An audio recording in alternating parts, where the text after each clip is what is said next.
When delivery driver Zaria Monroe knocks on the wrong door during a stormy night, she enters a world of luxury, secrets, and danger she never imagined.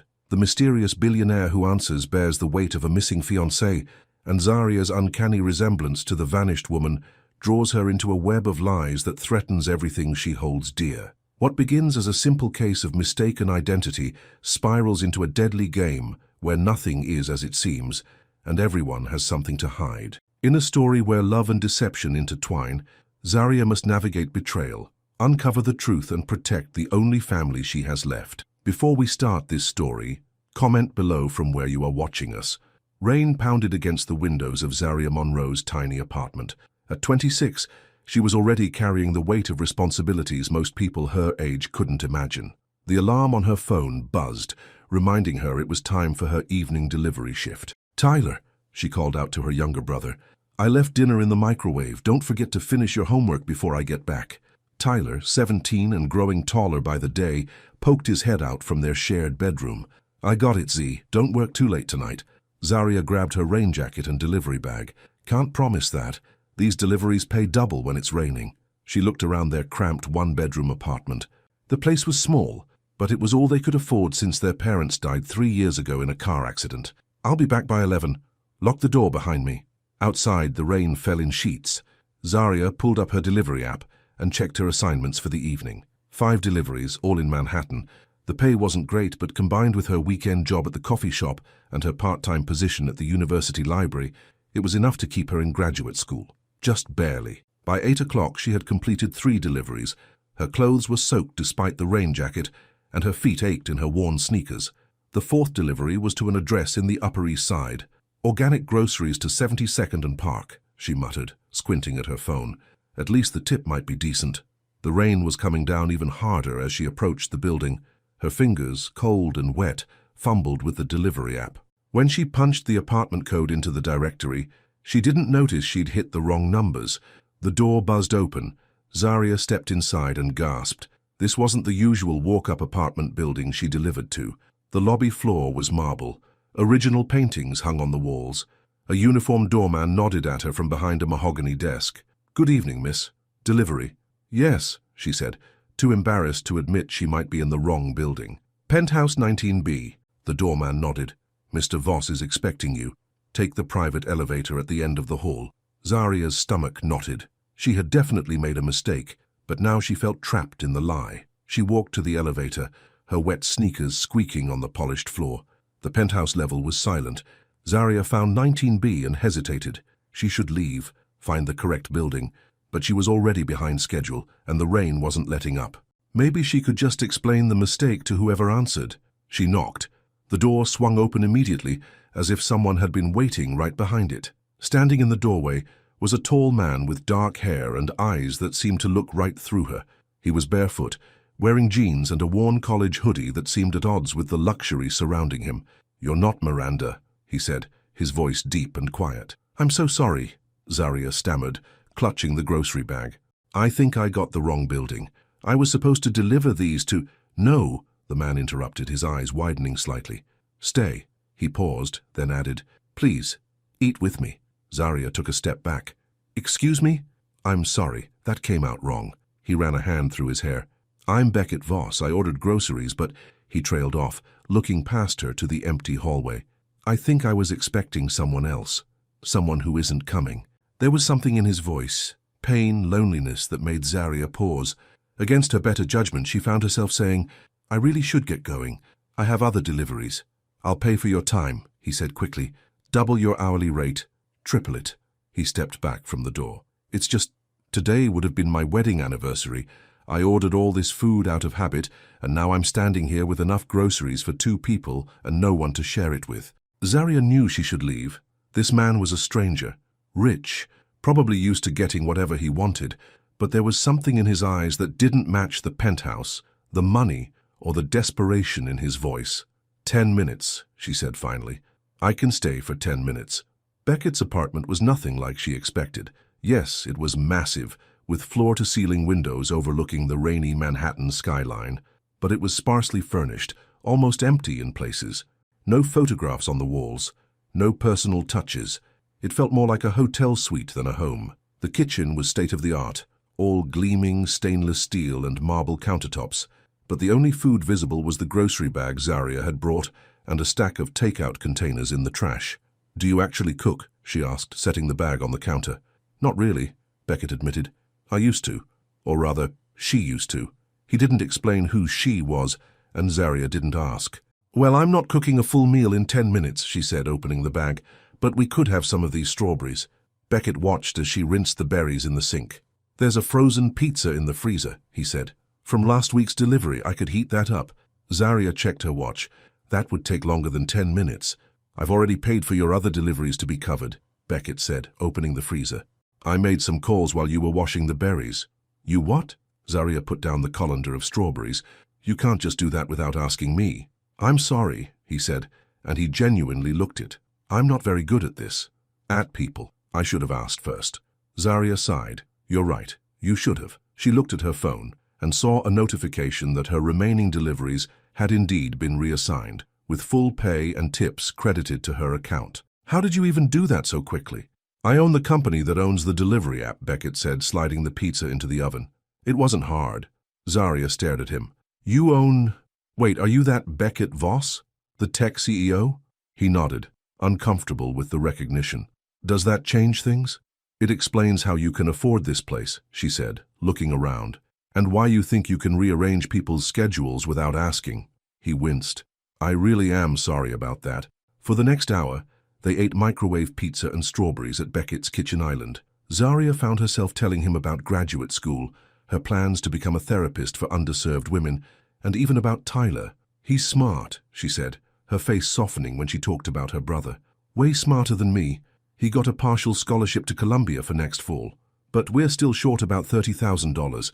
I'm trying to figure out how to make it work." "What about your parents?" Beckett asked. "Can they help?"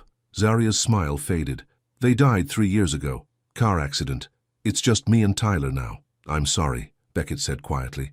"I know what it's like to lose someone suddenly." There was a story there Zaria could tell, but she didn't press. Instead, she asked him about his company. He spoke mechanically about stock prices and market share, clearly uncomfortable with the topic. "You don't like talking about work," she observed. "It's not that, it's just..." He hesitated. "People usually only want to know about the money, how much I'm worth, what I can do for them." "I don't need anything from you, Mr. Voss," Zaria said, standing up. "And I should really get going. It's getting late and I have an early class tomorrow." "Beckett," he corrected. "Please call me Beckett." He walked her to the door. "Thank you for staying. It was nice." "It was," Zaria admitted, surprised to find she meant it, but also very strange. "Will you be making deliveries again tomorrow?" he asked as she stepped into the hallway. "I work the coffee shop tomorrow," she said. "Deliveries again on Friday." Beckett nodded, as if memorizing this information. "Well, goodbye then, Zaria Monroe." It wasn't until she was halfway home sitting on the subway that she realized she had never told him her last name. The next morning, Zaria couldn't stop thinking about the strange encounter as she served lattes and croissants to the morning rush at Café Soleil. "Earth to Zaria," her co-worker Jen said, snapping her fingers. "You've been staring at that espresso machine for like 2 minutes. What's going on with you today?" "Nothing," Zaria said quickly. "Just tired. Late night of deliveries." "Uh-huh," Jen said skeptically. "That's why you've got that dreamy look on your face. Spill it." "Did you meet someone?" "It's not like that," Zaria insisted, but found herself telling Jen about the mix-up with the delivery and the strange man in the penthouse. "Girl, are you crazy?" Jen exclaimed when she finished. "You went into some random rich guy's apartment. Haven't you seen any horror movies?" "It wasn't like that," Zaria said defensively. "He was sad, lonely. Lonely billionaires are still billionaires," Jen pointed out, "and billionaires are used to getting whatever they want." "He's not like that," Zaria said, though she wondered how she could be so sure after just one meeting. The bell over the door jingled, and Zaria looked up. Her heart skipped a beat when she saw Beckett standing there, looking out of place in his expensive coat and leather shoes. "Speak of the devil," Jen whispered. "That's him, isn't it?" Zaria nodded, unable to speak. Beckett spotted her and walked over, ignoring the curious stares from the other customers. "Good morning," he said. "I hope it's okay that I came by. I looked up where you work." "You looked me up?" Zaria asked, unsure whether to be flattered or concerned. "I wanted to apologize again for last night," he said, "and to give you this." He handed her a business card with his private number written on the back. In case you ever want to talk again, no pressure. I don't think that's a good idea, Zaria said, but she took the card anyway. Probably not, he agreed with a small smile. But sometimes the wrong choices turn out to be the right ones. He glanced at the line forming behind him. I should let you get back to work. After he left, Jen cornered her in the back room. Okay, that man is gorgeous, and he's clearly into you. What's the problem? The problem is that he's a billionaire tech CEO, and I'm a grad student working 3 jobs, Zaria said. We're from different worlds. Maybe, Jen conceded, but he didn't seem to care about that. For the rest of the week, Zaria tried to put Beckett out of her mind. She focused on her classes, her jobs, and helping Tyler with his college applications. But every time her phone buzzed, she found herself hoping it might be him. On Friday night, she was back on delivery duty. She had 3 stops on the Upper East Side, and each time she found herself looking up at the luxury buildings, wondering which one was his. Her last delivery of the night was to a brownstone on 65th Street. As she walked up the steps, she noticed a familiar figure leaning against the railing. "You're not very subtle," she said to Beckett. "I wasn't trying to be," he admitted. "I may have requested to know your delivery schedule." "That's borderline stalking," she pointed out, but she wasn't as annoyed as she should have been. "I'd like to walk you home," he said. "If that's okay." Zaria hesitated. "Why?" "Because I haven't been able to stop thinking about you," he said simply, "and because I think you might feel the same way." She should say no, she knew that, but instead she found herself nodding. "Okay, but just the walk. And I need to know how you knew my last name the other night." They walked side by side through the quiet streets, Beckett keeping a respectful distance. "Your last name was on the delivery app," he explained. "I wasn't trying to scare you." "It's still weird," Zaria said. "This whole thing is weird. I don't even know you." "I'd like to change that," Beckett said, "if you'll let me."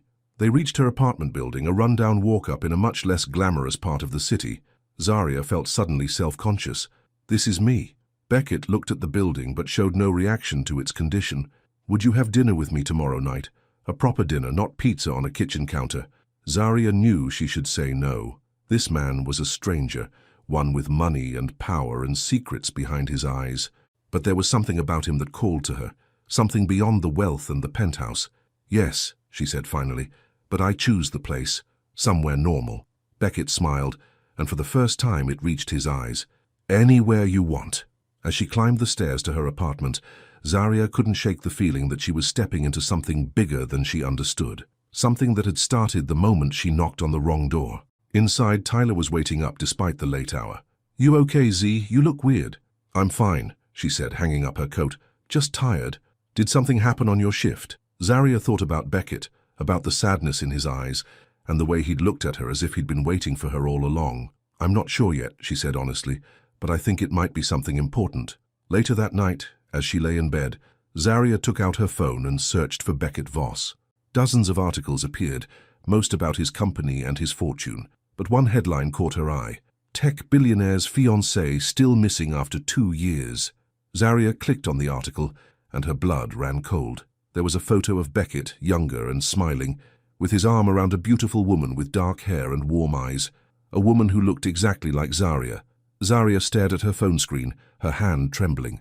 The woman in the photo with Beckett, Elise Chambers, according to the article, could have been her twin. Same high cheekbones, same full lips, even the same dimple in her left cheek when she smiled. The article was from 3 years ago. Elise had vanished without a trace. The police had questioned Beckett extensively, but no charges were ever filed. The case had gone cold. "This is crazy," Zaria whispered to herself. "I need to cancel dinner." She picked up her phone to text Beckett, but hesitated. Maybe there was an innocent explanation. Maybe this was just a strange coincidence. Or maybe it wasn't. Her phone buzzed with a text from Beckett. "Looking forward to dinner tomorrow. Where should I meet you?" Zaria took a deep breath and typed, "There's a diner on 125th Street called Mel's, 7 p.m. Then she added, "We need to talk." 3 dots appeared as Beckett typed his response. "Of course, I'll be there." Zaria barely slept that night. She kept seeing Elise's face, her face smiling from that photo. In the morning, she showed the article to Jen at the coffee shop. "Girl, this is some Lifetime movie stuff," Jen said, eyes wide. "You can't go to dinner with him. He could be dangerous." "I'm meeting him in a public place," Zaria said. "I need to know what's going on." "Then I'm coming with you," Jen insisted. "I'll sit at another table and keep an eye on things." "That's not necessary," Zaria started, But Jen cut her off. It absolutely is. Either I come along or I'm calling the police right now. Zaria sighed. Fine, but stay back, okay? I need to handle this myself. Mel's diner was crowded when Zaria arrived that evening. She chose a booth near the back with a clear view of the door. Jen was already seated at the counter, pretending to read a magazine. At exactly 7 p.m., Beckett walked in. He looked out of place in his expensive clothes, but he didn't seem to notice the stares from the other customers. His eyes found Zaria immediately, and he walked over. Thank you for coming, he said, sliding into the booth across from her. I almost didn't, Zaria admitted. She pulled out her phone and placed it on the table, screen facing him. It showed the article about Elise. Care to explain this? Beckett's face drained of color. He stared at the photo for a long moment before speaking. I was wondering when you'd find this. So you knew. Zaria felt her anger rising. You knew I looked like her and you didn't think to mention it. Would you have believed me if I had? Beckett asked quietly. If I'd said, you look exactly like my missing fiancé, want to have dinner? Zaria had to admit he had a point. Tell me what happened to her. Beckett ran a hand through his hair, a gesture Zaria was beginning to recognize as a sign of his distress. I don't know, he said, his voice heavy. That's the truth. One day she was there and the next she was gone. No note, no warning, just gone. And the police suspected you? Of course they did. I was the fiancé. I was the last person to see her. He looked up, meeting Zaria's eyes. But they never found any evidence against me because there wasn't any. I loved Elise. I would never have hurt her. Then why did she disappear? I've asked myself that question every day for 3 years. Beckett's voice was raw with pain. We were happy, at least I thought we were. We were planning our wedding and then you met me, Zaria finished for him.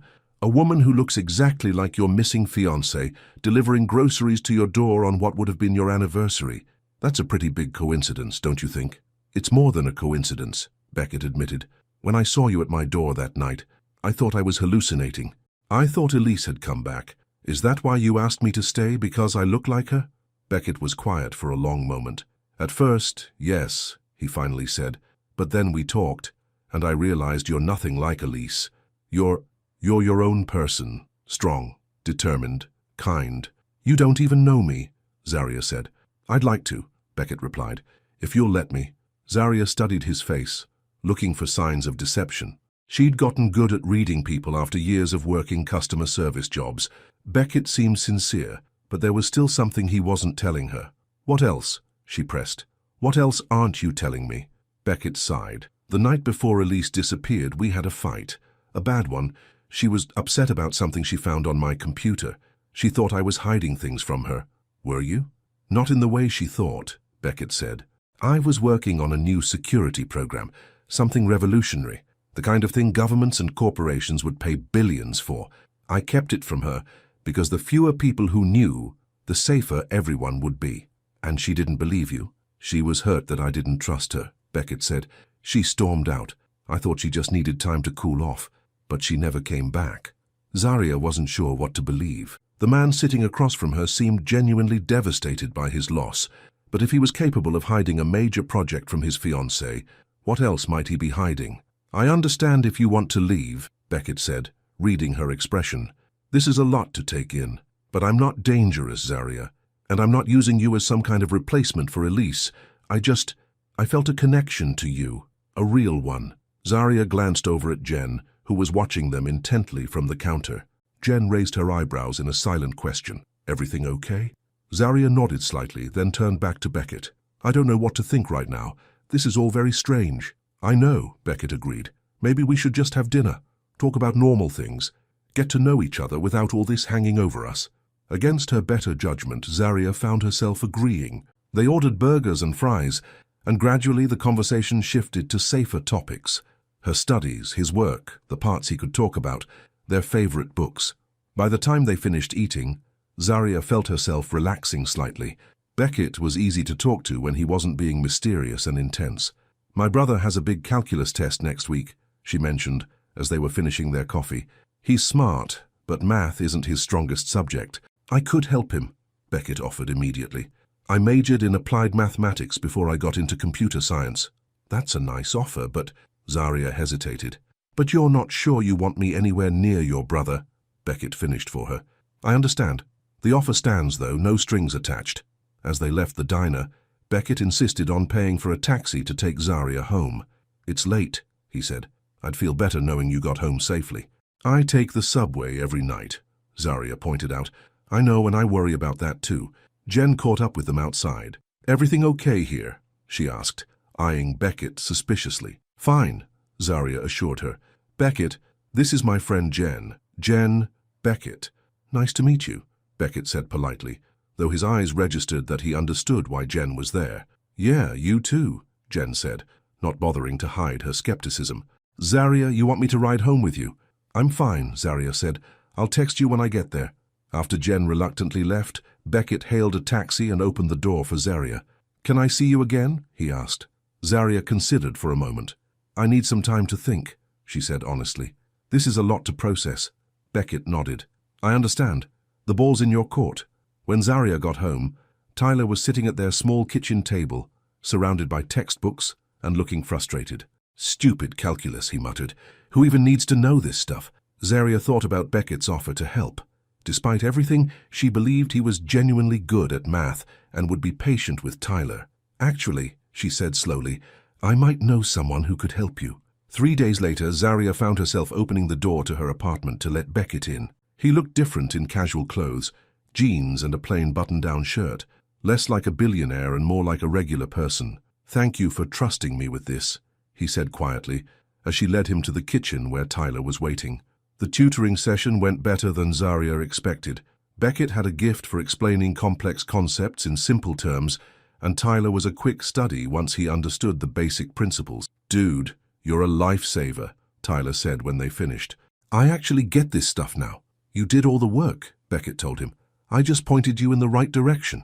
After Tyler went to his room to play video games, Zarya made coffee for herself and Beckett. "Thank you," she said.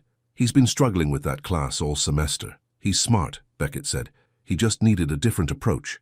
He hesitated, then added, "I know about his scholarship to Columbia. That's impressive." "How did you know about that?" Zarya asked, instantly suspicious. "He told me," Beckett said simply. "We talked while you were on the phone earlier." Zarya relaxed slightly. "He's worked really hard for it. But we're still short on the tuition. I'm trying to pick up extra shifts, but—" "I could help," Beckett offered. "No," Zarya said firmly. "I appreciate it, but no, we don't need charity." "It wouldn't be charity," Beckett argued. "It would be an investment in a bright young man's future." "Still no," Zarya insisted. "We'll figure it out ourselves." Beckett didn't push the issue, which Zarya appreciated. Instead, he helped her wash the coffee cups, his sleeves rolled up, looking strangely at home in her tiny kitchen. "My grandmother used to make the best sweet potato pie," Zarya said, watching him dry the cups carefully. "She said food was her love language. She'd always feed people when she didn't know what else to do for them." "She sounds wonderful," Beckett said. "Is she still—" "She passed away last year," Zarya said, "but I have all her recipes. I make her pie sometimes when Tyler needs cheering up. I'd love to try it sometime," Beckett said. The next week, Zarya found herself in Beckett's penthouse kitchen, ingredients spread out on the counter, teaching him how to make her grandmother's sweet potato pie. "You have to mash the potatoes by hand," she instructed, watching as he struggled with the potato masher. "No shortcuts." "Yes, ma'am," Beckett said, grinning.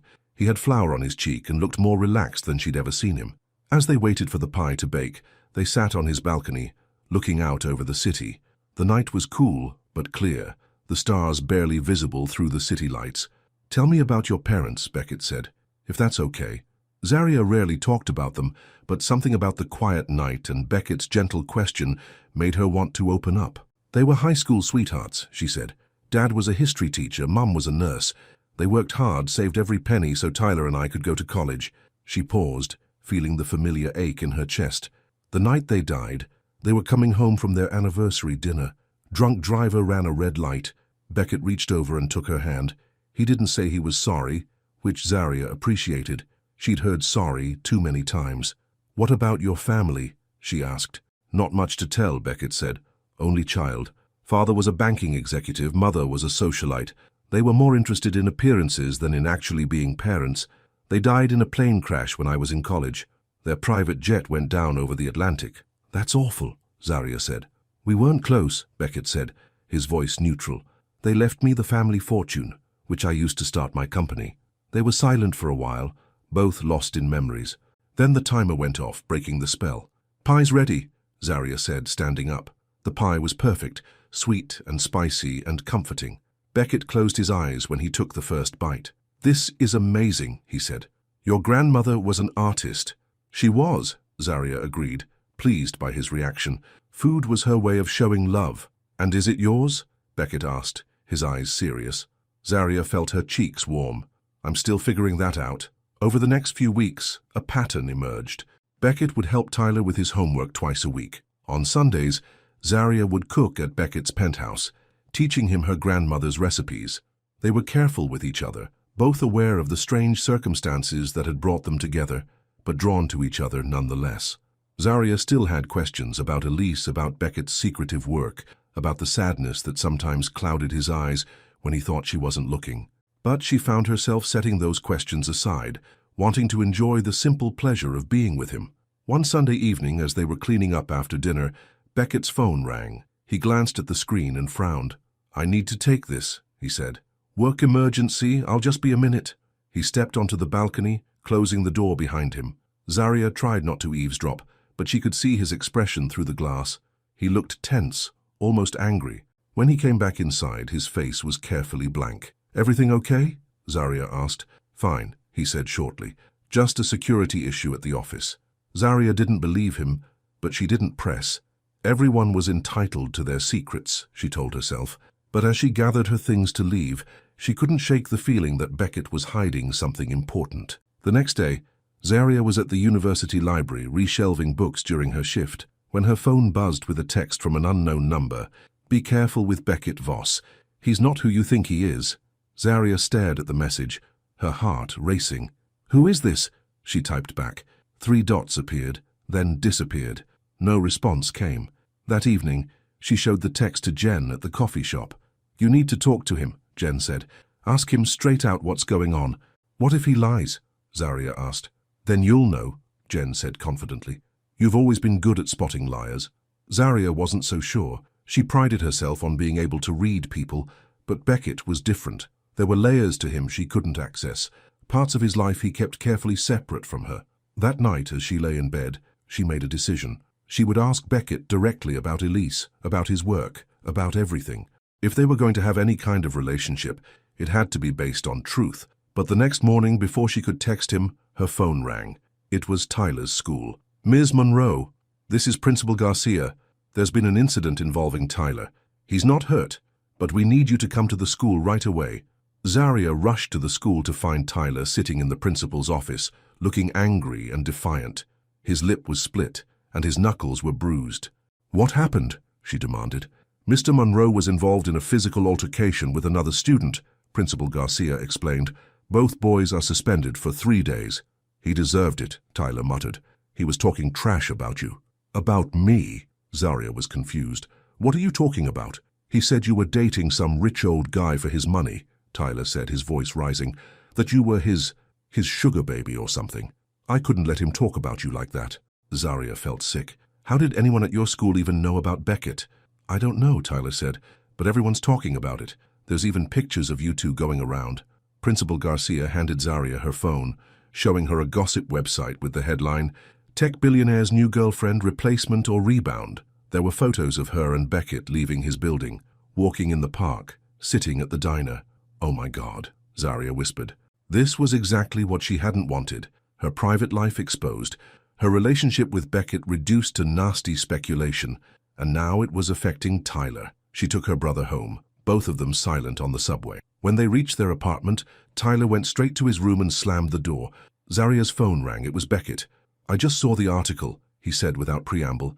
"Zaria, I'm so sorry. I should have been more careful. The press has been following me for years because of Elise. I didn't think they'd focus on you like this." "It's affecting my brother," Zaria said, her voice tight with anger. "He got into a fight defending me." "Tell me how I can fix this," Beckett said. "Whatever you need." "I need you to be honest with me," Zaria said. "No more secrets, no more half-truths.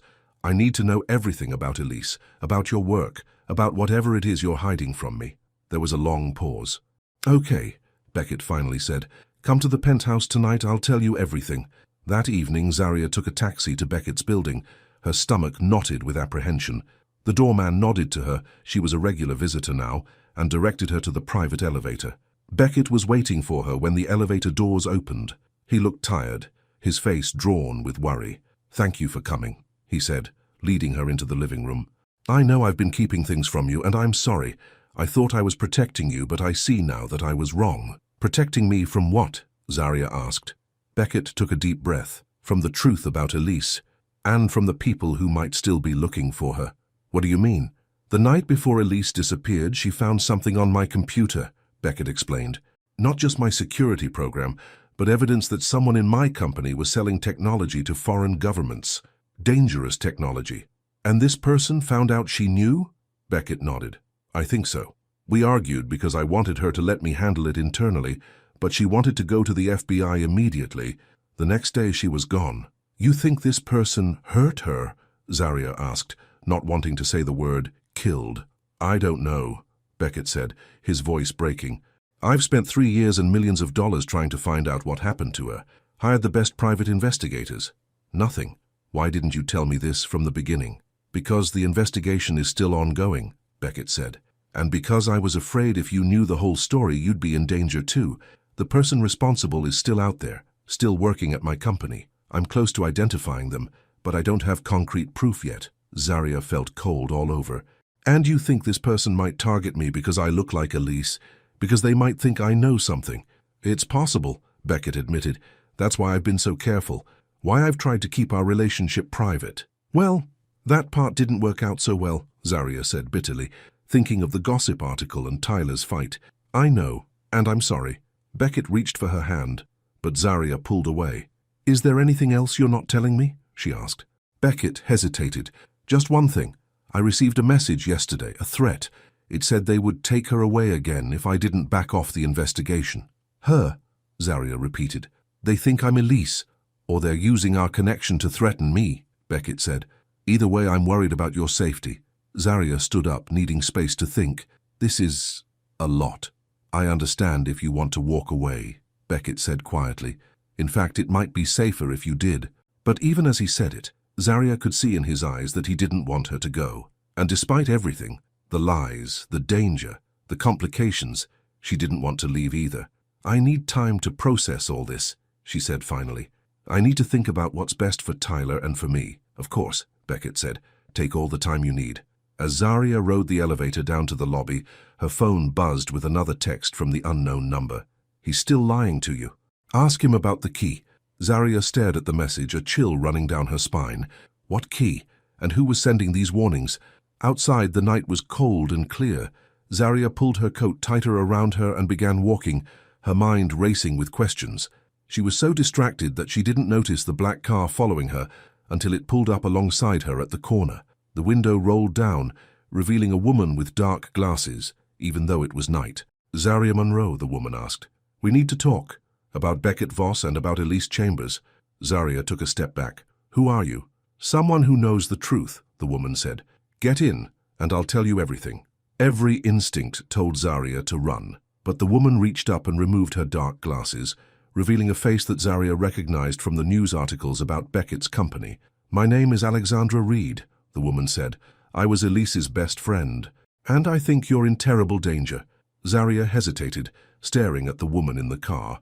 Alexandra Reed was Beckett's chief operating officer. Zaria recognized her from photos she'd seen online when researching his company. "I shouldn't get in cars with strangers," Zaria said, taking another step back. Alexandra sighed. "Smart girl. Let's compromise. There's a coffee shop on the corner. Public place, lots of witnesses. We can talk there."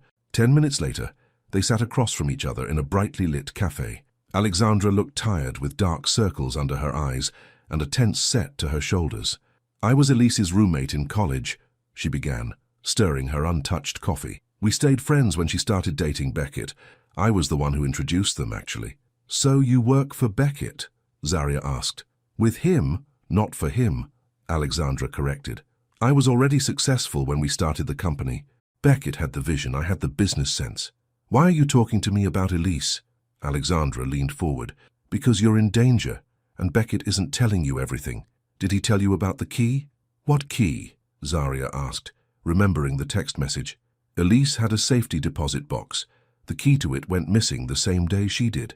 Alexandra's voice was low and urgent. Whatever she found on Beckett's computer, the evidence of illegal technology sales, she made a copy. I think she put it in that box for safekeeping. And you think someone took the key when they took her? Zarya couldn't bring herself to say the word killed.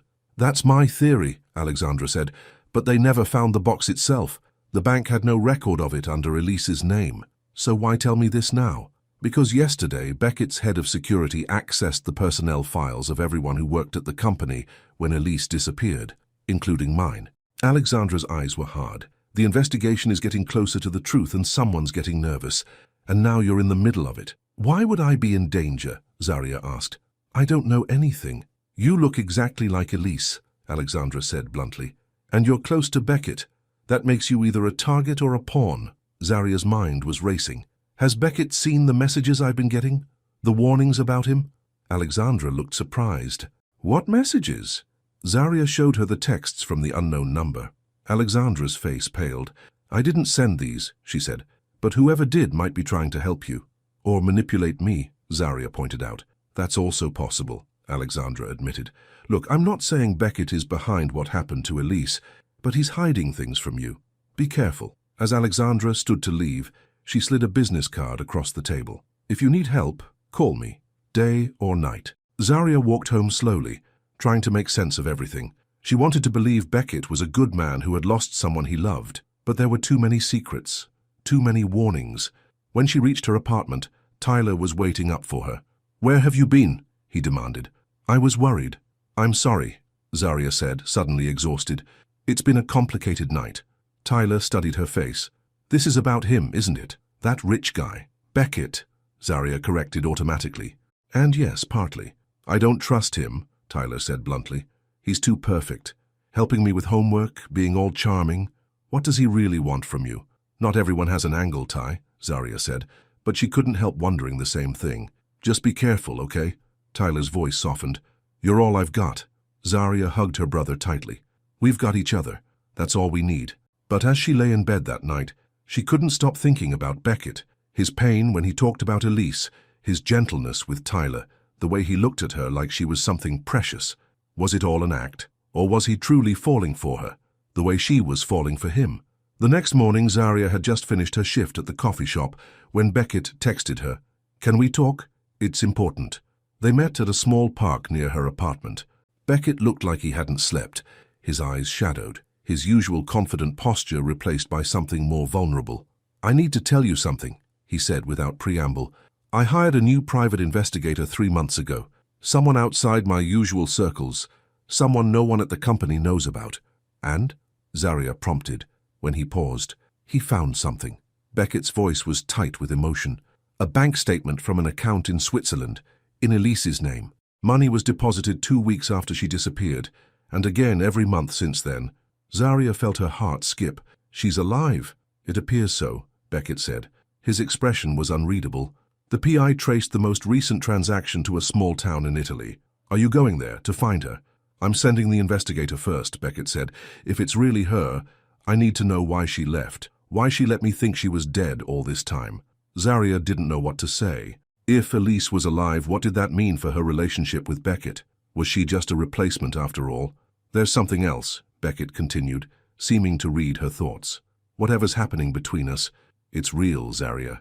It's not about Elise, it's about you, about us. I want to believe that, Zarya said honestly. But this is all so complicated. I know. Beckett reached for her hand, and this time she let him take it. But I need you to trust me. I'm close to figuring out what really happened 3 years ago, and once I do, we can move forward, together. Zarya thought about Alexandra's warnings, about the mysterious texts. Did you tell me everything last night? About Elise? About the person in your company who might have threatened her? Yes, Beckett said without hesitation. Everything I know. What about a key? Zarya asked, watching his face carefully. A key to a safety deposit box? Beckett frowned. What key? Elise didn't have a safety deposit box that I knew of. He seemed genuinely confused, but Zarya had learned that Beckett was good at hiding his emotions when he wanted to. I'm just trying to understand everything, she said. I know, and I appreciate that. Beckett squeezed her hand. When the PI reports back, You'll be the first to know, I promise. Later that day, as Zarya was studying in the university library, her phone buzzed with another text from the unknown number. He's sending someone to find her, but not for the reasons you think. Zarya stared at the message, a cold feeling settling in her stomach. She typed back, "What reasons, then?" The response came quickly. "To silence her. She knows too much." Zarya put down her phone, her hands shaking. She couldn't tell which side was telling the truth anymore. Beckett seemed sincere, but so did the warnings.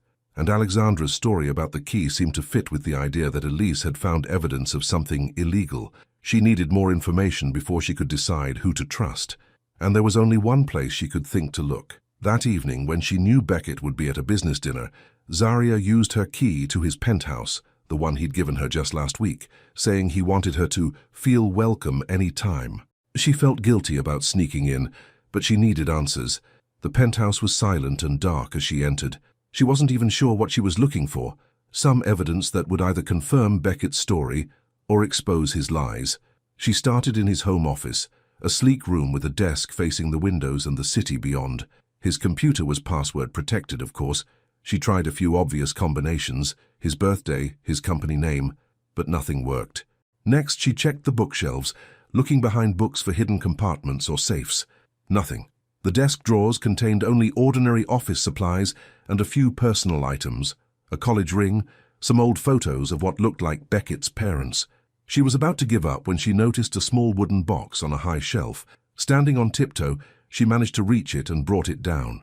It was locked, but the key was taped to the bottom, not very secure for a man who supposedly developed security technology. Inside the box were photos, dozens of them, all of Elise. Elise laughing on a beach. Elise dressed up for a formal event. Elise sleeping, her face peaceful in the morning light. Zarya felt like a voyeur looking at these intimate moments. But what struck her most was how happy Elise looked in every photo. Not like someone planning to disappear, not like someone afraid for her life. At the bottom of the box was a small velvet pouch. Inside was a diamond ring, an engagement ring, clearly expensive but tastefully simple. Not Elise's ring, Zarya realized. This one was new. "Find what you're looking for?" Zarya whirled around to find Beckett standing in the doorway, his expression unreadable. She hadn't heard him come in. "I thought you had a dinner," she said, her voice small. It ended early. He walked over and looked down at the box in her hands. "I see you found my memory box." "I'm sorry," Zarya said, guilt washing over her. "I shouldn't have snooped." "No, you shouldn't have." Beckett's voice was quiet, but not angry. "But I understand why you did. You don't know who to trust." He gently took the box from her hands and set it on the desk. Then he picked up the velvet pouch with the ring. "I bought this last week," he said. "Not for Elise, for you." Zarya's eyes widened. "Beckett, we've only known each other for a few months." "I know it's too soon," he said quickly. "I wasn't planning to ask yet, but I wanted to have it ready when the time was right." Zarya didn't know what to say. Part of her was touched by the gesture, but another part was even more confused. "Why do you keep Elise's photos?" she asked, "if you're ready to move on?" "Because she was a part of my life for 5 years," Beckett said simply. "I can't just erase that, but keeping her memory doesn't mean I can't make new memories. With you."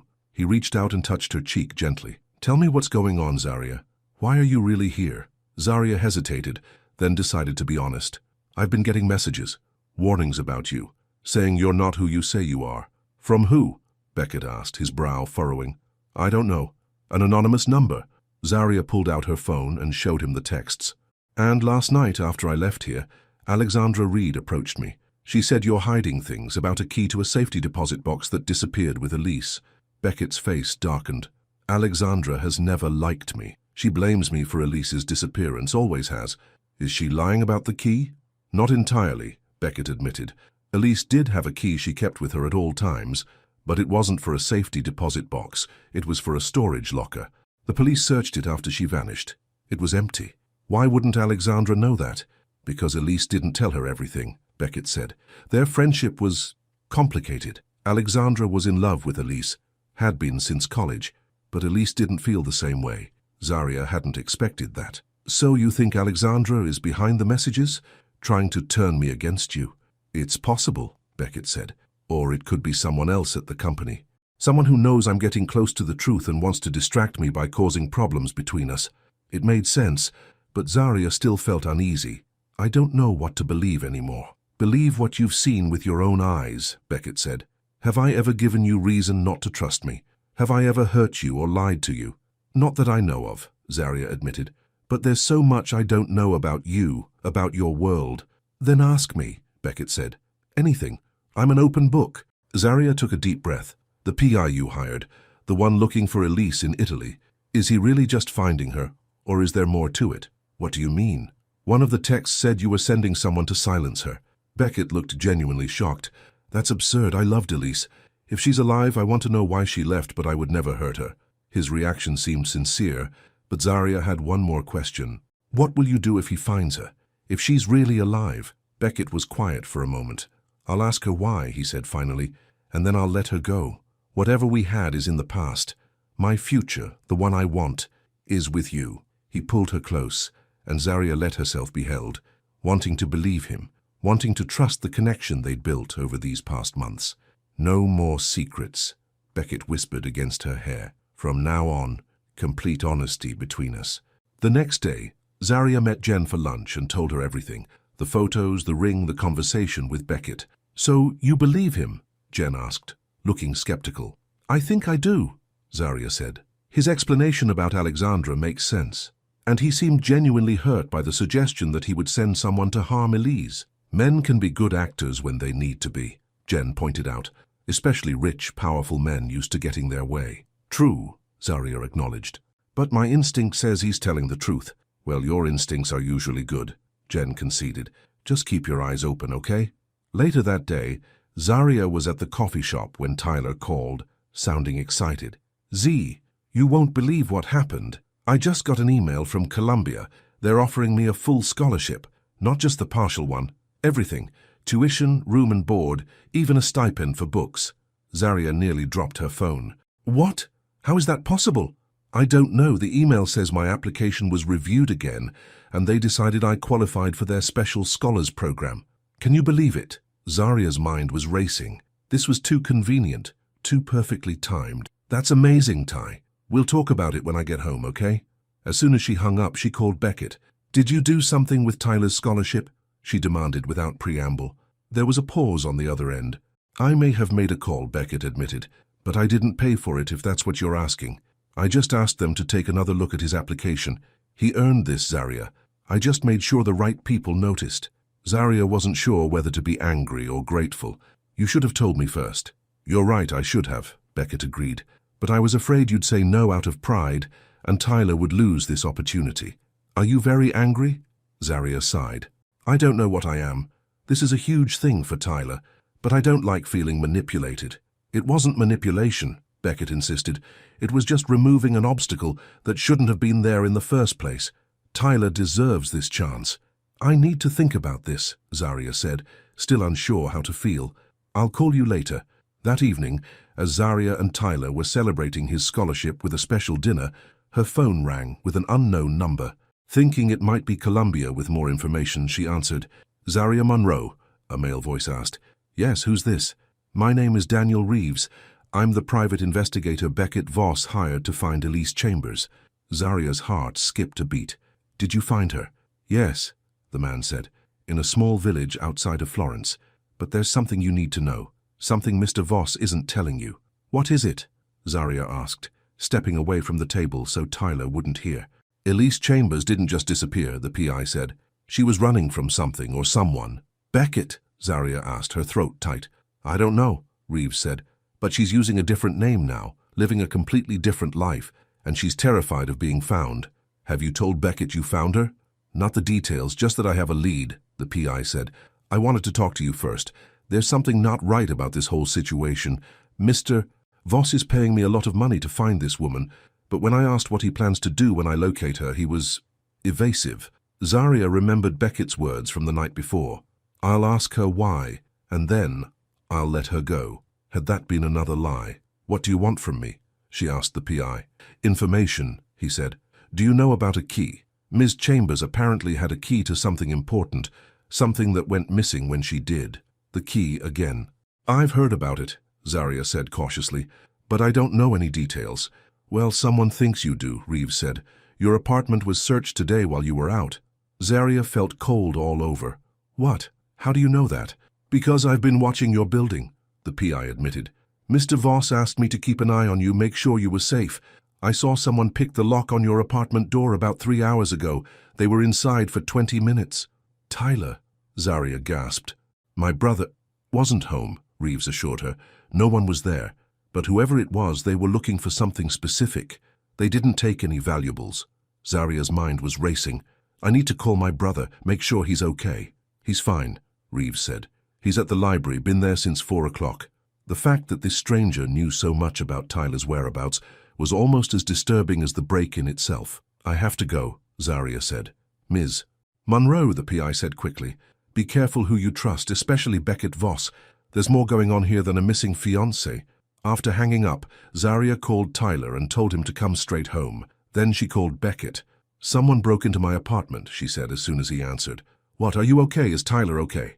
His concern sounded genuine. We're fine, we weren't home, Zaria said. But your PI just called me. He said he saw it happen because you asked him to watch my building. There was a pause. I did ask him to keep an eye on you, Beckett admitted.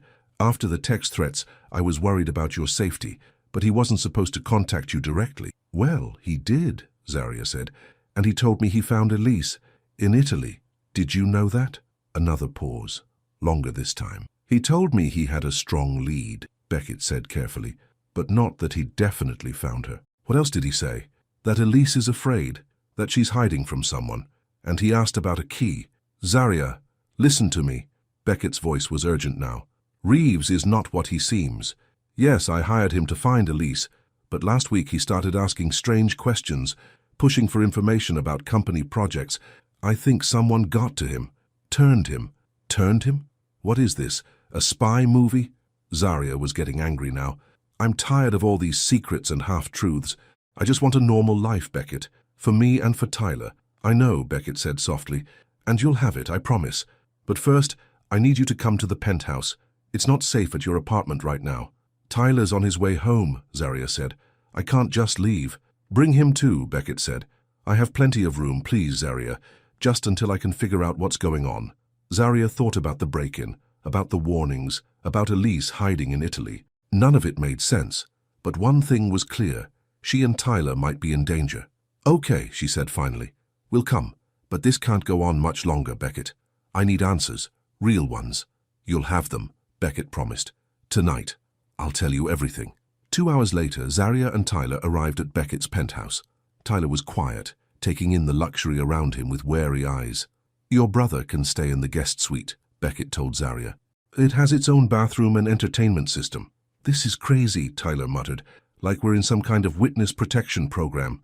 It's just for a day or two, Zaria assured him, until we figure things out. Once Tyler was settled in the guest room, Beckett led Zaria to his office and closed the door. I need to show you something, he said, his expression grave. He unlocked a drawer in his desk and pulled out a manila envelope. These are photos the PI sent me from Italy. Zaria's hands trembled as she opened the envelope. Inside were surveillance photos of a woman at a market, getting into a car, sitting at a cafe. The woman had dark hair like Elise, but her face was different, thinner, with a sharper nose and higher cheekbones. That's not Elise, Zaria said, confused. No, Beckett agreed. But she's using Elise's identity. The bank account, the credit cards, they're all in Elise's name. But that's not Elise. I don't understand. Someone is pretending to be Elise, Beckett explained, creating a paper trail to make it look like she's alive and in hiding. But the real Elise is still missing. Or dead, Zaria said softly. Beckett nodded, his face tight with pain. That's what I've feared all along, but I couldn't accept it without proof. Why would someone do this? Pretend to be her? To access her accounts, maybe, Beckett said, or to distract from what really happened to her. But whoever's behind it, they're getting nervous now that we're getting close to the truth. The break-in at my apartment was someone looking for something they think Elise might have hidden, Beckett finished for her. Something that could expose them. The key, Zaria whispered. Yes. Beckett ran a hand through his hair, a gesture Zaria now recognized as a sign of his distress. I think Elise hid something before she disappeared. Something important. And someone thinks you might know where it is. But I don't, Zaria protested. I never even met Elise. No, but you look like her, Beckett pointed out. and you're close to me. They might think I told you something, or that Elise might have reached out to you somehow because of your resemblance to her.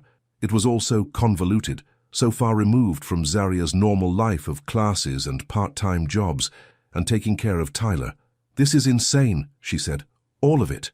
I know, Beckett agreed. And I'm sorry you've been pulled into it, but I promise I'm going to fix this.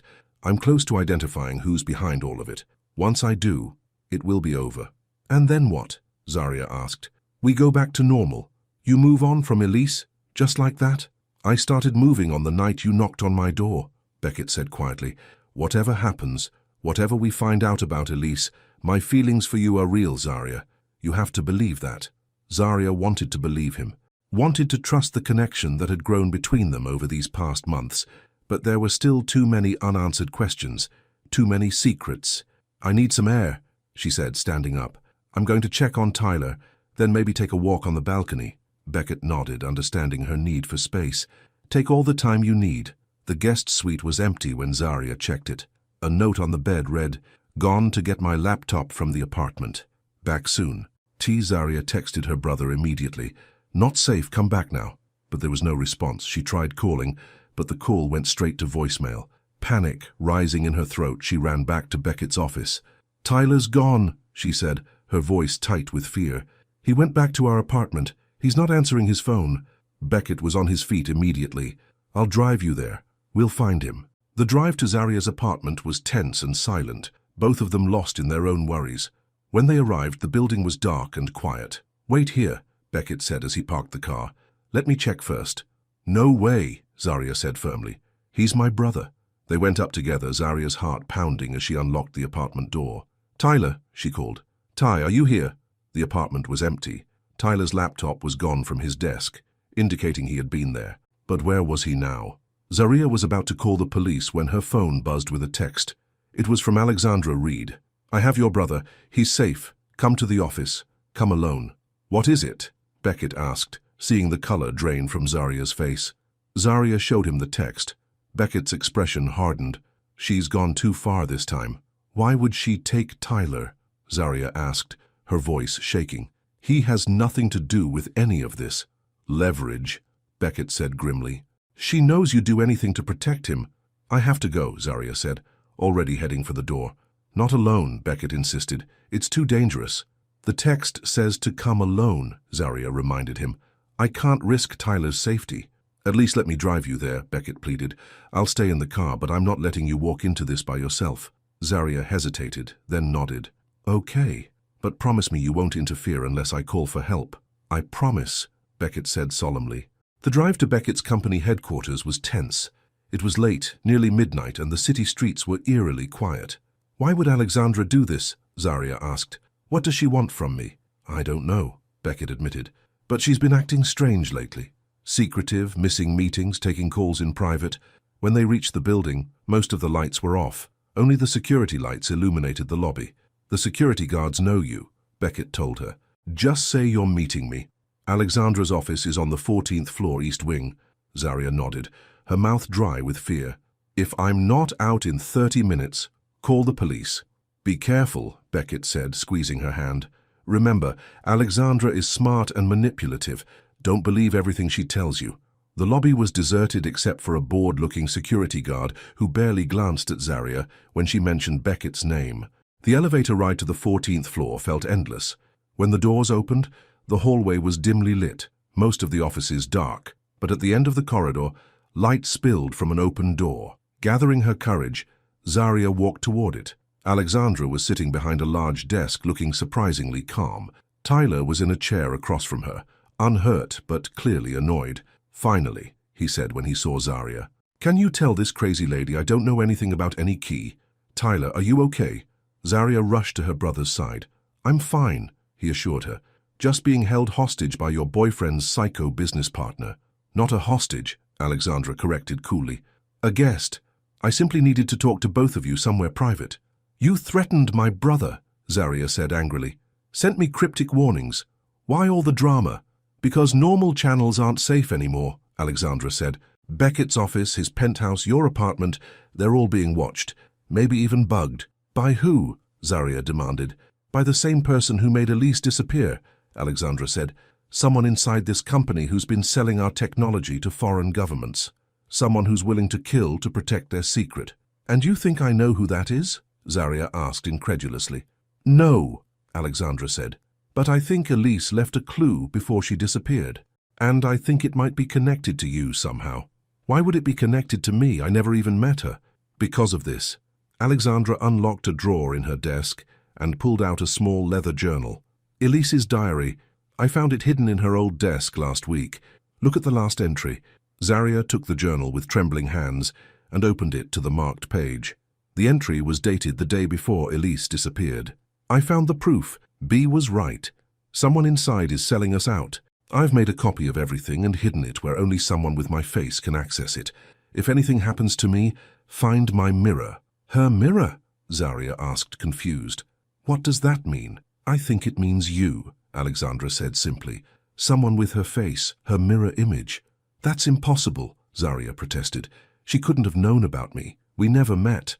Maybe she did know, Alexandra said. Maybe she saw you somewhere, on campus, at the coffee shop, recognized the resemblance and decided you could be trusted because of it. It sounded far-fetched, but Zarya couldn't dismiss it entirely. Even if that's true, I don't have anything from Elise. No key, no documents, nothing. Are you sure? Alexandra pressed. Think carefully. Did anyone ever approach you about 3 years ago? Give you something to hold or deliver? Zarya started to shake her head, then stopped as a memory surfaced. There was something about 3 years ago. A woman came to the coffee shop, left an envelope for me, said it was a tip for good service, but I should only open it if she didn't come back within a week. And did she come back? Alexandra asked, leaning forward. No, Zarya said slowly. I opened the envelope after a week. There was $50 inside and a key. A small key like for a locker. I thought maybe it was for a gym or something. It seemed weird, but $50 was $50, so I kept it. Do you still have the key? Alexandra's voice was urgent now. Yes, Zarya said. It's on my keychain. I never used it, but I kept it for some reason. She dug in her purse and pulled out her keys.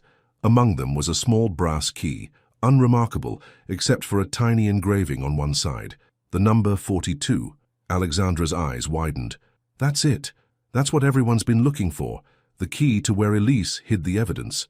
But what does it open? Tyler asked, speaking up for the first time. Had could be anything. Not anything, Alexandra said. Something with the number 42. She turned to Zarya. Did Elise say anything else when she gave you the envelope? She wasn't Elise then, Zarya pointed out. Just a random customer. But she frowned, trying to remember. She did say something strange. She said, sometimes the best hiding place is in plain sight, where everyone can see, but no one looks. In plain sight, Alexandra repeated thoughtfully. Where everyone can see. The museum, Tyler said suddenly. The tech museum downtown. Beckett's company sponsors an exhibit there. Room 42. It's a display about the history of computer security. Both women stared at him. How do you know that? Zarya asked. Tyler shrugged. School field trip last year. I remember because the guide said Beckett donated all the vintage equipment himself. It's all locked up in these display cases. Display cases that need keys, Alexandra said, excitement in her voice. Elise hid the evidence in the museum exhibit, in plain sight where thousands of people walk by every day. We need to go there, Zarya said, standing up. Now. It's closed, Alexandra pointed out. We'll have to wait until morning. I can't wait, Zarya said. Tyler's scholarship letter came today. Suddenly he gets a full ride out of nowhere, and Beckett admitted he made it happen. What if that wasn't just generosity? What if it was to get us out of our apartment, away from the key? You think Beckett is behind all this? Alexandra asked, surprised. I've had my suspicions about him, but I don't know what to think anymore, Zarya admitted. But I need to find out the truth, and that key is the only way. The museum has a night guard, Tyler said, but the tech exhibit is sponsored by Beckett's company. Alexandra's ID might get us in. Alexandra considered this, then nodded. It's worth a try, but we need to be careful. If Beckett really is involved, he'll know we're onto something by now. He's parked outside, Zarya said, her heart sinking. He drove me here. Alexandra's face paled. Then we don't have much time. There's a back exit through the parking garage. We'll take my car. As they hurried toward the elevator, Zarya's phone buzzed with a text from Beckett. Are you okay? It's been 20 minutes. She hesitated, then typed back, Fine. Still talking. Need more time. His response came quickly. Something feels wrong. I'm coming in. He's coming, Zarya told the others as they stepped into the elevator. We need to hurry. The ride down to the parking garage felt endless. When the doors finally opened, they rushed toward Alexandra's car. Get in, Alexandra urged, unlocking the doors with her remote. But before they could reach the car, a figure stepped out from behind a concrete pillar blocking their path. It was Beckett, and he was holding a gun. I can't let you leave, he said, his voice eerily calm. Not with that key. Zarya felt as if the ground had dropped out from under her. So Alexandra had been right all along. Beckett was the one who had hurt Elise, who had been threatening Zarya, who had broken into her apartment. Why? She asked, her voice breaking. Why all of this? The lies, the manipulations? It wasn't supposed to be this complicated, Beckett said, sounding almost regretful. Elise was never supposed to find those files, and you— He looked at Zarya, his eyes softening slightly. You were never supposed to get involved, but then you knocked on my door that night, looking so much like her, and I thought maybe fate was giving me a second chance. A second chance at what? Zarya demanded. Using me to find the key. At first, yes, Beckett admitted, but then I got to know you and everything changed. I meant what I said, Zarya. My feelings for you are real. Don't listen to him, Alexandra warned. He's manipulating you just like he did with Elise. Beckett's expression hardened as he looked at Alexandra. You never understood. What I did, what I'm doing, it's bigger than any of us. The technology we're developing could change the world, but the government wants to control it, limit it. I had to find other buyers, other applications. You were selling to terrorists, Alexandra accused, to dictatorships. Elise found out, and you couldn't let her expose you. I didn't hurt Elise, Beckett insisted, his voice rising. I loved her, but she wouldn't listen to reason. She was going to ruin everything. So what happened to her? Zarya asked, needing to know the truth. Beckett's face twisted with something that might have been pain, or might have been anger. She ran, with help from someone inside the company, but she left evidence behind, insurance in case something happened to her. That's what I've been trying to find all this time. And now we have it, Zarya said, touching the key in her pocket. It's over, Beckett. No, he said, raising the gun again. It's not over until I say it is. Give me the key, Zarya, please. Don't make me hurt you. Zarya looked into his eyes she had come to trust, to care for, maybe even to love. But now she saw the coldness behind them, the calculation. Had it all been an act? Every tender moment, every shared confidence?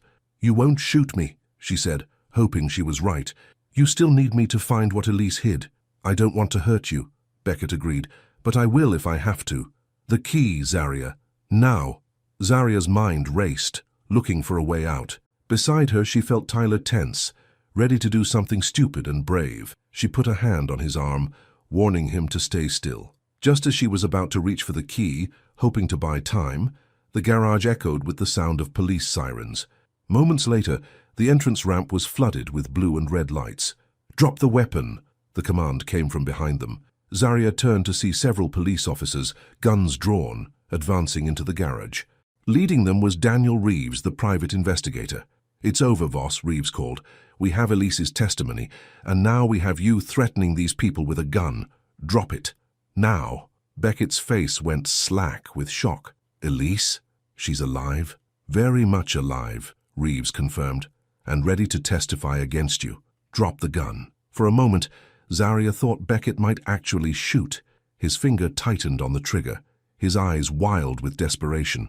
But then slowly he lowered the weapon and let it clatter to the ground. As the police moved in to arrest him, Beckett looked at Zarya one last time. I did love you, he said softly. That part wasn't a lie. Zarya watched in stunned silence as they led him away. The man she had trusted, had started to fall in love with, was a criminal, a man who had threatened her, who might have hurt Elise, who had used Zarya's resemblance to his missing fiancée to manipulate her. And yet, as the police car drove away, a small part of her still wondered if there had been any truth to his feelings for her, if, somewhere in all the lies and manipulations, there had been moments of genuine connection. Alexandra put a comforting hand on her shoulder. It's over, she said gently. You're safe now, both of you. But Zarya knew it wasn't really over. Not for her. There were still too many unanswered questions, too many loose ends. Reeves said Elise is alive, she said, turning to Alexandra.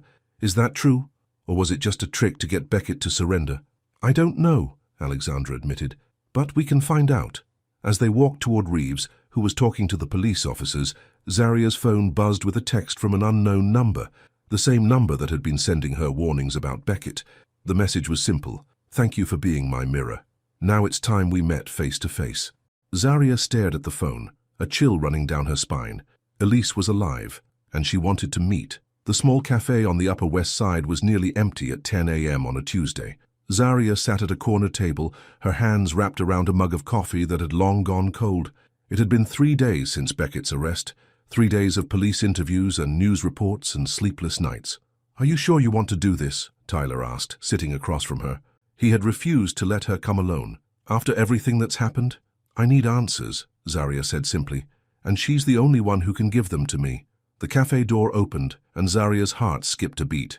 A woman walked in, dark sunglasses covering her eyes despite the cloudy day. She was slim, with dark hair cut in a stylish bob, shorter than in the photos Zaria had seen, but unmistakably the same person. Elise Chambers was alive. She spotted Zaria immediately and walked over to their table. For a moment she just stood there staring at Zaria with an expression of wonder. "It really is remarkable," she said finally, removing her sunglasses. "Like looking in a mirror. Up close, there were differences between them." Elise's eyes were a shade lighter than Zaria's, her cheekbones slightly higher, but the resemblance was still uncanny. "This is my brother Tyler," Zaria said, her voice steadier than she felt. Elise nodded at him, then slid into the empty chair at their table. "Thank you for meeting me," she said. "I know this must be strange." "Strange doesn't begin to cover it," Zaria replied. "Where have you been for 3 years? Why did you disappear? And why did you leave that key with me?" Elise sighed, looking suddenly tired. "It's a long story." "We've got time," Tyler said, his voice harder than Zaria had ever heard it. 3 years ago," Elise began, "I found files on Beckett's computer. He was selling advanced surveillance technology to foreign governments, dictatorships, regimes known for human rights abuses, technology that could track anyone, anywhere, through any device." "We know that part," Zaria said impatiently. "Beckett admitted it before they arrested him." "What you don't know is that I confronted him," Elise continued. I thought he would explain, that there would be some misunderstanding. Instead, he told me it was necessary, that the U.S. government was too restrictive, that his technology could change the world if he could sell it to the right people." "So you ran?" Tyler asked. "Not immediately," Elise said.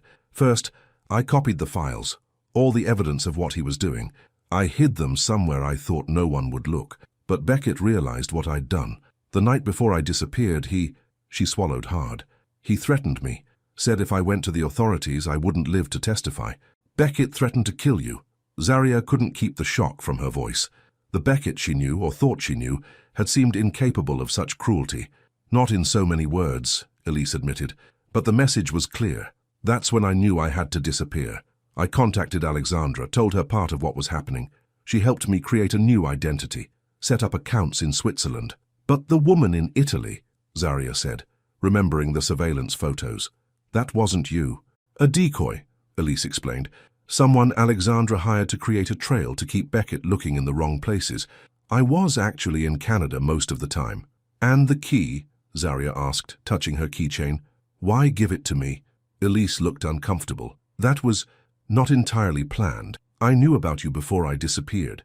I used to see you at that coffee shop near campus sometimes. The resemblance was so striking that I actually followed you once, just out of curiosity." "You stalked me?" Zaria was disturbed by the thought. "Not stalking, just curiosity," Elise said defensively. "I found out your name where you worked. When I needed to hide the evidence somewhere safe, I thought of you. Someone who looked like me but had no connection to Beckett or the company. It was a long shot, but I was desperate." "So you just dumped this responsibility on me without any explanation?" Zaria's anger was rising now. "Do you have any idea what I've been through because of you? Because of that key?" "I'm sorry," Elise said, and she seemed to mean it. "I never thought Beckett would find you. Never imagined you two would get involved." "How did you know we were?" Zaria asked. "Alexandra kept tabs on Beckett over the years," Elise explained. "When she told me he was seeing someone new, someone who looked like me, I was concerned. When I saw the photos of you two together, I knew I had to warn you." "The text messages," Zaria realized. "That was you?" Elise nodded. "I couldn't approach you directly, it was too dangerous, but I had to do something. And the private investigator? Reeves? He was working for me, not Beckett, Elise said. Beckett hired him to find me, but I got to him first, offered him more money to feed Beckett false information and keep an eye on you. Zaria's head was spinning with all these revelations. So what happens now? The police have Beckett, but what about the evidence you hid? The display case at the museum. They've already recovered it, Elise said. The FBI raided the museum yesterday, found the flash drive hidden inside one of the vintage computers. That, combined with Beckett's attempted assault on you in the parking garage, is more than enough to put him away for a long time. There was a moment of silence as Zaria absorbed all this. Despite everything, a part of her still ached for the man she had thought Beckett was, the quiet, thoughtful man who had helped her brother with his homework, who had learned to make her grandmother's recipes, who had looked at her like she was something precious. Did he ever care about me at all? She asked quietly. Or was it all an act to find the key? Elise looked at her with something like sympathy. I can't answer that, she said gently. I haven't seen Beckett in 3 years. The man I knew was complex. Brilliant, charismatic, but also arrogant and willing to bend rules to get what he wanted. He could be tender one moment and calculating the next. That sounds like the man I knew, Zaria admitted. For what it's worth, Elise added, I think what he felt for you might have been real. Complicated by guilt and manipulation, but real. It was small comfort, but Zaria nodded, accepting the possibility. What about Tyler's scholarship? She asked suddenly. Beckett arranged for him to get a full ride to Columbia. Will that be affected by all this? It shouldn't be, Elise assured her. The scholarship came from the university itself, not from Beckett's personal funds. And regardless, Alexandra has offered to cover any educational expenses for both of you, as a way of making amends for everything that's happened. Tyler, who had been quiet for most of the conversation, spoke up. What about you? He asked Elise. What will you do now? Go back to your old life? Elise shook her head. I can't. That life is gone, but I can stop running, stop looking over my shoulder. I'm thinking about moving to the West Coast, starting fresh. Witness protection? Zaria asked. Something like that, Elise said vaguely. There are still people out there, Beckett's buyers, his partners, who might not be happy about what I know. As they finished their coffee, Zaria found herself studying Elise's face, looking for clues to the woman who had inadvertently changed her life so dramatically. There was a hardness there, a wariness that came from years of hiding and fear, but also a strength that Zaria admired. I should go, Elise said finally, glancing at her watch. I have a meeting with the FBI in an hour. As she stood to leave, she hesitated, then pulled a small envelope from her purse and handed it to Zaria. This is for you. A proper thank you for everything you've been through because of me. I don't need your money, Zaria said, not reaching for the envelope. It's not money, Elise said with a small smile. Just something I thought you should have. After she left, Zaria opened the envelope. Inside was a photograph, Beckett and Elise on a beach somewhere, both of them laughing at the camera. On the back, Elise had written, Sometimes the people we love aren't who we think they are, but that doesn't mean the love wasn't real. 2 weeks later, life had settled into a new rhythm. The media frenzy over Beckett's arrest had died down, and Zaria was back at her jobs and her classes. Tyler was preparing for his freshman year at Columbia, excited despite everything that had happened. Zaria had visited Beckett once in jail, where he was awaiting trial. The meeting had been brief and painful. He had apologized, not for his crimes, but for involving her in them. Had told her again that his feelings for her had been real, even if everything else had been built on lies. She wasn't sure she believed him, wasn't sure it mattered anymore. On a rainy Friday evening, so similar to the night she had first knocked on his door, Zaria was delivering groceries in an upscale neighborhood in Brooklyn. Her last delivery was to a brownstone with a bright blue door. As she approached, juggling bags of organic produce, she had a strange sense of déjà vu. She rang the bell, and a moment later the door swung open. Standing in the threshold was a man about her age, with kind eyes and a hesitant smile. He looked nothing like Beckett, shorter, with glasses and an artist's paint-splattered hands. "Delivery for David Foster?" Zaria said, checking her app. "That's me," the man said, taking the bags from her. "Thank you. It's pouring out there. Would you like to come in for a minute, dry off?" Zaria hesitated, memories of another rainy night, another invitation flooding back. "I should probably get going," she said. "More deliveries." "Of course," David said, looking disappointed. "Sorry, that was probably weird. I just moved in and don't really know anyone in the neighborhood yet." Something in his expression, a genuine loneliness, an openness, reminded Zaria that not every stranger was a threat. Not every connection was built on lies. Actually, she heard herself saying, "This is my last delivery of the night. Maybe I could stay for a few minutes." David's face lit up. "Great. I made way too much pasta if you're hungry." As she stepped across the threshold, Zaria felt a weight lifting from her shoulders. The past few months had taught her painful lessons about trust and deception, but they had also shown her her own strength, her ability to survive and move forward. Life would go on. New doors would open. 1 month later, Zaria was studying in her apartment when her phone rang with an unknown number. Thinking it might be one of her professors, she answered. "Zaria Monroe?" a woman's voice asked. Not Elise this time, but someone older, with a formal tone. "Yes, who's this?" "My name is Margaret Wilson. I'm an attorney representing the estate of Beckett Voss." Zaria's heart skipped a beat. "Estate? Has something happened to him?" "Mr. Voss is fine physically," the attorney assured her. "But he's facing significant legal challenges. Before his assets were frozen, he made certain arrangements, one of which concerns you." "I don't want his money," Zaria said immediately. "It's not money," Margaret explained. "It's a property, a small house in Connecticut that belonged to his grandparents. He's left it to you and your brother, with the stipulation that it can be used for Tyler's housing during college, or sold to fund both of your educations." Zaria was speechless. After everything that had happened, after all the lies and manipulations, Beckett had still thought of her and Tyler's future. "There's also a letter," Margaret continued. "Would you like me to send it to you?" "Yes," Zaria said, surprising herself. "Yes, I would." The letter arrived 2 days later. Zaria waited until Tyler was at school before opening it, wanting privacy for whatever Beckett had to say. The handwriting was neat and precise, just like everything else about him. "Zaria, by the time you read this, you will know the full truth about me, the good and the bad, the real and the false. I won't ask for forgiveness.